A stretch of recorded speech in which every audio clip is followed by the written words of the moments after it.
ಮೊದಮೊದ ಮಾತಾಡಿದಂತ ವ್ಯಕ್ತಿಗೆ ನಮ್ಮ ಅನಂತ ವಂದನೆಗಳು. ರೈತರ ಸಂಕಟಾದಂಗ ಯಾರಿಗೂ ಸಂತಾಗಿಲ್ಲ.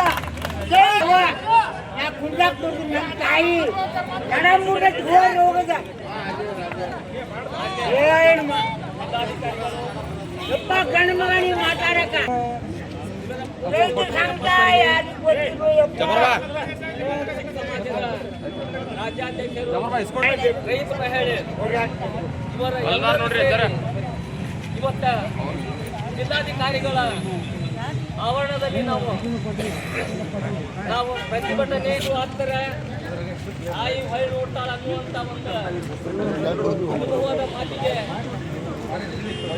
ರಾಜ್ಯ ಸರ್ಕಾರದಿಂದ ಕೇಂದ್ರ ಸರ್ಕಾರ ಇವರ ಗಮನಕ್ಕೆ ತರಲು ನಾವು ಇವತ್ತು ಮನವಿ. ರೈತರು ಎಷ್ಟು ಮುಕ್ತರು ಅನ್ನುವುದಕ್ಕೆ ಕಾರಣ ಒಂದು ನಮ್ಮದೇ ಆದಂಥ ಒಂದು ಮಾದರಿಯನ್ನು ತೋರಿಸಲಿಕ್ಕೆ ಇವತ್ತು ಧಾರವಾಡ ಜಿಲ್ಲೆ ಜಿಲ್ಲಾಧಿಕಾರಿಗಳ ಆವರಣಕ್ಕೆ ನಾವು ಬಂದಿದ್ದೇವೆ.